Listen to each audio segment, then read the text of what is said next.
I'm Sean Bohannon. I'm one of the assistant archivists at the Knoll Memorial Library, Archives and Special Collections at LSUS. I have been intimately involved with the Caddo Parish Coroner's Office records for the last 2 years.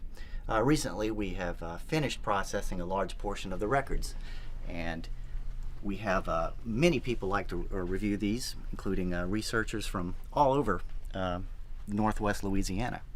In particular, I'd like to highlight one of our more unique cases that's in the Caddo Parish Coroner's Office records.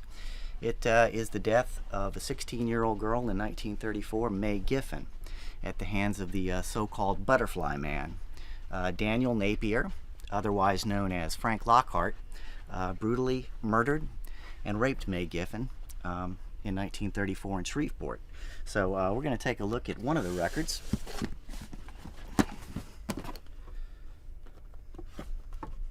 And here we go. This is a copy of the actual coroner's file on the death of May Giffen. This is an original report.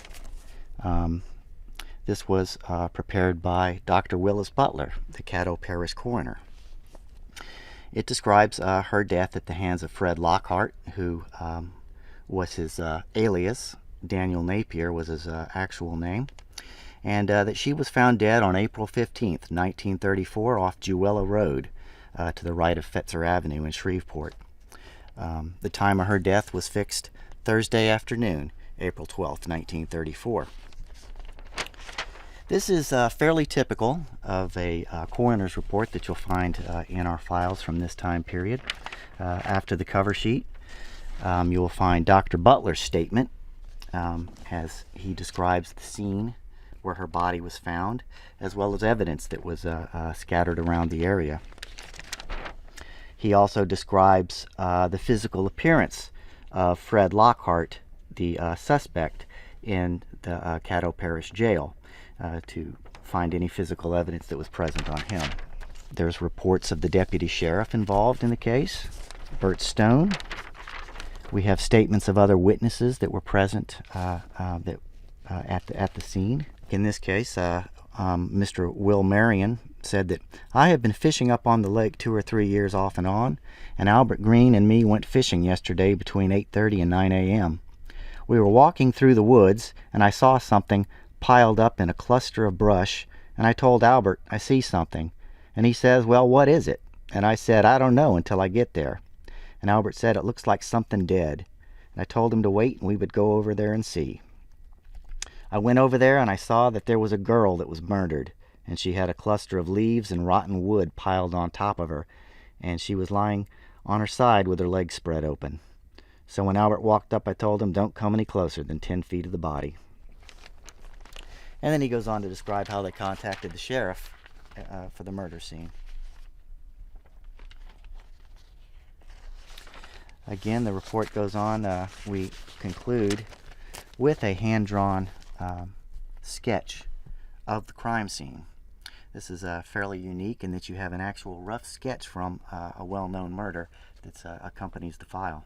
His nickname, the Butterfly Man, came from the fact that he, although he was not from here, he appeared to have no fixed income or employment.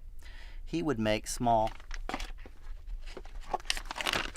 paper butterflies. This is a representation of one of them, and he would sell them on street corners for small fees. And it appears that that is how he met May Giffen. Was the after her death, the coroner noted that there was multiple paper butterflies pinned to the wall in her bedroom. So she had probably run into him once or twice before on various street corners selling his paper butterflies, hence his nickname, the Butterfly Man. He was incarcerated in the Caddo Parish Courthouse, and when word got out that he was there, essentially a lynch mob formed up. It got so severe that they called out the local Army National Guard, who had to fire tear gas into the crowd to disperse them.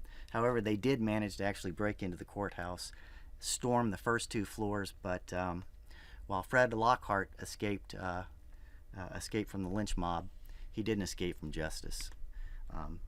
On May 18th, 1934, he was hanged in Caddo Parish, and he is buried in a pauper's grave in Greenwood Cemetery here in Shreveport.